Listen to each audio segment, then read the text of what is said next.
Assalamualaikum warahmatullahi wabarakatuh. Apa kabar anak-anak? Alhamdulillah baik ya. Baiklah, di sini siapa yang udah kenal sama ibu? Perkenalkan, nama ibu Sela Fajarsani, panggil aja Ibu Sela. Nah, di sini ibu mau mengecek kehadiran kalian dulu. Siapa yang di sini tidak hadir? Alhamdulillah masuk semua ya. Oh iya, sebelum kita memulai pelajaran hari ini, marilah kita berdoa. Berdoa dimulai.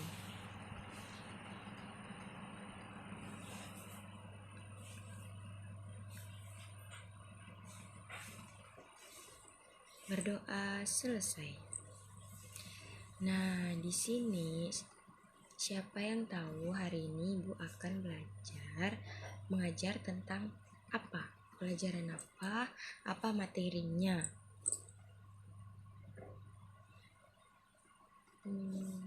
Ya, hari ini kita belajar tentang fikih ya.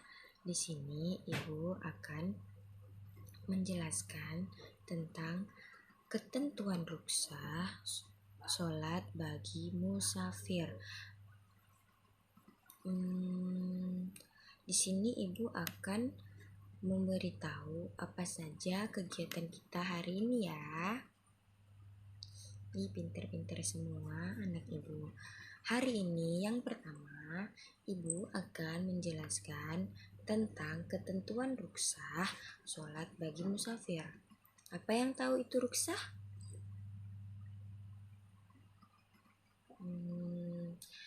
Rukhsah itu sama seperti kita menggabungkan sholat. Dan siapa yang tahu apa itu musafir? Musafir itu orang yang sedang di dalam perjalanan. Jadi maksud dari ketentuan sholat bagi musafir yaitu ketentuan orang yang sholat di dalam perjalanan. Banyak ketentuannya. Misalnya, jadi kalian tidak perlu khawatir kalau misalnya di dalam perjalanan kalian bimbang dengan sholatnya sudah ditentukan sama Allah. Menjelaskan materi yang kedua yaitu hikmah sholat bagi musafir. Musafir juga mempunyai hikmahnya jika kita menjalankan sholatnya. Yang ketiga, Ibu akan menjelaskan tata cara sholat bagi musafir. Dan Ibu harap kalian bisa mendengar ini dengan baik sampai selesai, karena Ibu akan nanti di akhir Ibu akan memberikan pertanyaan dan jawaban sebagai evaluasi. Ibu ingin melihat kalian seberapa kalian mendengarkan penjelasan ini. Baiklah, sekarang kita mulai aja ya pelajarannya. Baiklah, di sini kita masuk ke materi yang pertama, yaitu ketentuan rukhsah sholat bagi musafir. Nah, kalian sudah tahu kan apa itu rukhsah dan musafir? Ya, rukhsah itu memiliki beberapa cara. Kalau musafir itu orang yang sedang di dalam perjalanan. Jadi rukhsah sholat dalam musafir yaitu cara orang yang sedang di dalam perjalanan melaksanakan sholat. Nah, ketentuan rukhsah sholat bagi musafir ini terbagi menjadi beberapa bagian. Cara-caranya, yang pertama yaitu mengqasar sholat atau meringkas sholat. Maksudnya meringkas sholat di sini, kalian bisa meringkas sholat yang tadinya 4 rakaat menjadi 2 rakaat. Akan tetapi meringkas sholat ini hanya bisa dilakukan pada sholat zuhur, asar, dan isya. Karena waktu sholat zuhur, asar, dan isya itu memiliki 4 rakaat, sedangkan maghrib itu 3 rakaat dan subuh 2 rakaat. Itu sudah tidak bisa diringkas lagi. Jadi kalau kita ingin mengqasar sholat maghrib full 3 rakaat, kecuali zuhur, asar, dan isya itu boleh kita ringkas menjadi 2 rakaat. Seperti Allah berfirman yang artinya, dan apabila kamu berpergian di muka bumi, maka tidaklah mengapa kamu mengqasar sholatmu. Jika kamu takut diserang orang-orang kafir, sesungguhnya orang-orang kafir itu adalah musuh nyata bagimu. Quran Surah An-Nisa ayat 101. Nah,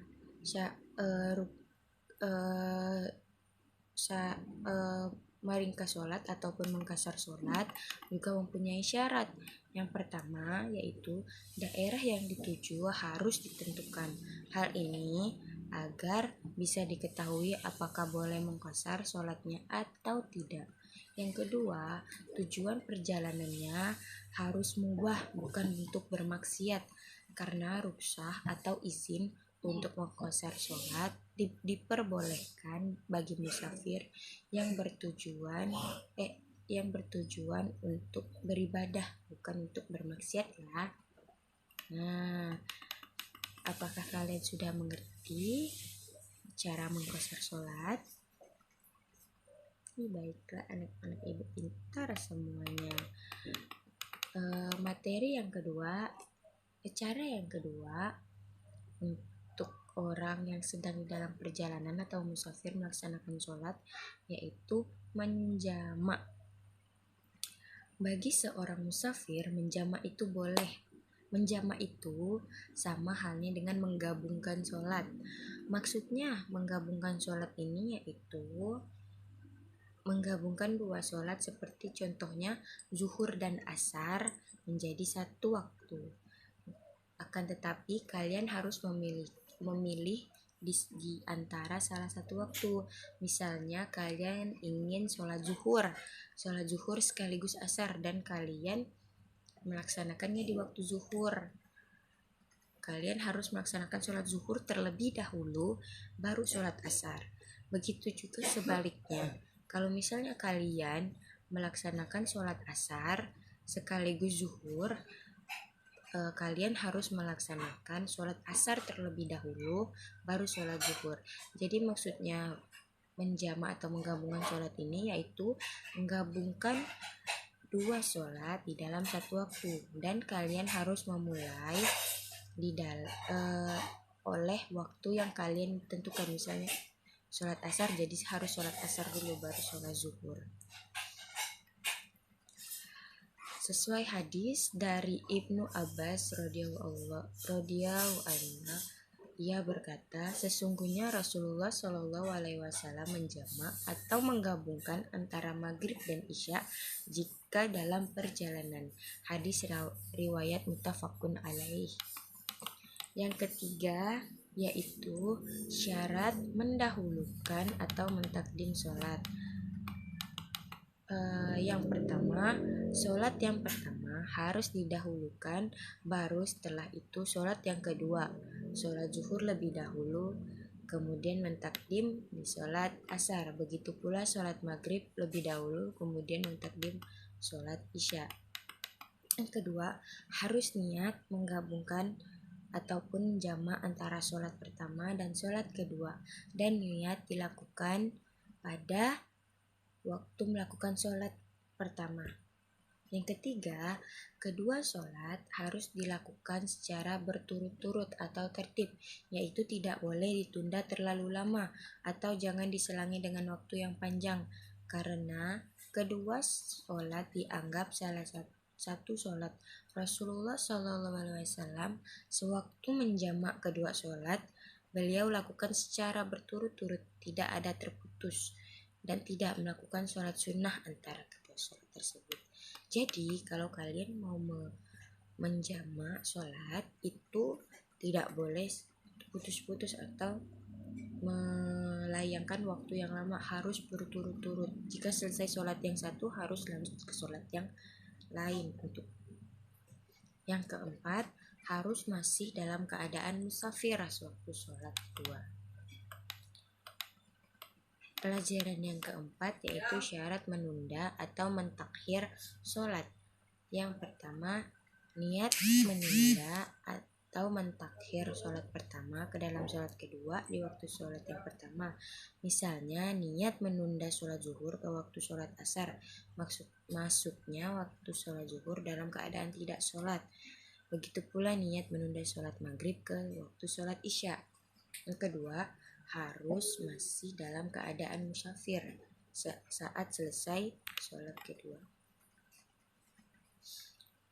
Baiklah, kita masuk pembagian yang pertama, yaitu sholat di atas kendaraan. Pada asalnya, sholat wajib tidak boleh ditunaikan di atas kendaraan.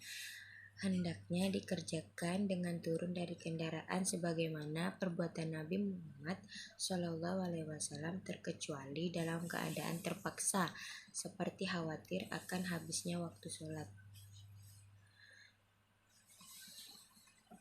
Adapun tata cara sholat di atas kendaraan, baik itu di dalam pesawat, di bus, di kereta, di kapal, dan yang lainnya adalah sebagai berikut tata cara sholatnya. Yang pertama, hendaklah kalian sholat dengan berdiri menghadap kiblat jika kalian mampu.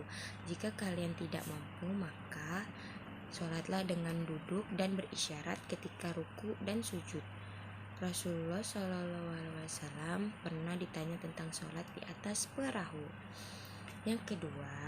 Cara yang kedua yaitu berusahalah tetap sholat berjamaah, terutama bagi laki-laki. Apabila dalam kendaraan ada ruang yang bisa digunakan untuk sholat berjamaah, maka sholatlah dengan berjamaah ataupun bersama-sama, walaupun hanya berdua. Yang ketiga, kerjakanlah sholat seperti biasa. Niat dalam hati, takbiratul ihram, membaca doa iftitah, membaca al-fatihah, membaca surah dalam Al-Quran, ruku, kemudian bangkit dari ruku, lalu sujud. Yang keempat, bila tidak mampu ruku, maka cukup dengan menundukkan kepala dalam keadaan berdiri. Yang kelima, bila tidak mampu sujud, maka cukup dengan duduk seraya menundukkan kepala. Yang keenam, apabila sholatnya dikerjakan dalam keadaan duduk, maka ketika ruku dan sujud cukup dengan menundukkan kepala dan dijadikan posisi kepala untuk sujud itu lebih rendah. Nah, ketentuan rukhsah dalam sholat ini ada yang kedua, yaitu tayamum bagi musafir. Saat berpergian di atas kendaraan untuk melaksanakan sholat terkadang mengalami terkendala mencari air, maka pada saat tidak bisa menemukan air untuk berwudu, kalian diperbolehkan untuk tayamum, yaitu mengambil debu-debu di sekitar kalian, debu-debu yang bersih ya. Maksudnya tayamum ini bersuci dengan debu. Yang ketiga yaitu batas mulai diperbolehkan mengambil rukhsah. Batas mulai diperbolehkan menjamak dan mengkasar adalah pada saat musafir telah melewati batas desanya. Begitu juga batas akhir, mulai tidak diperbolehkan melakukan kasar dan jamak bagi seorang musafir pada saat mulai memasuki batas desa di mana dia akan tinggal atau bermukim. Oke, kita masuk ke materi yang kedua, yaitu hikmah rukhsah sholat bagi musafir. Adanya rukhsah atau keringanan merupakan bagian dari kasih sayang Allah Subhanahu wa Ta'ala pada hambanya dan bukti bahwa Islam adalah agama yang mudah dan tidak memberatkan sebagaimana firman-Nya. Allah berfirman yang artinya Allah menghendaki kemudahan bagimu dan tidak menghendaki kesukaran bagimu. Quran Surah Al-Baqarah ayat 185. Itu hikmahnya ya. Yang ketiga, Ibu akan menjelaskan tata cara sholat bagi musafir. Tata cara sholat bagi musafir itu sama seperti sholat biasa, tetapi mereka berbeda, hanya yang pas dua aja. Yang pertama mengkosar dan menjamak. Karena mengkosar itu kita meringkas rakaat yang tadinya 4 menjadi 2. Itu bedanya. Kalau menjamak kita melakukan 2 sholat di dalam satu waktu.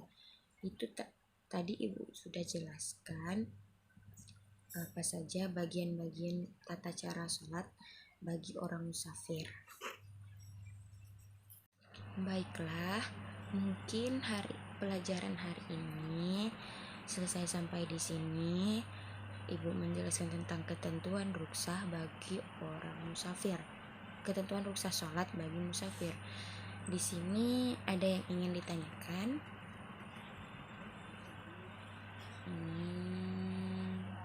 Nggak ada ya? Kalau nggak ada pertanyaan, Ibu aja yang nanya ya. Yang pertama, apa saja ketentuan sholat bagi musafir?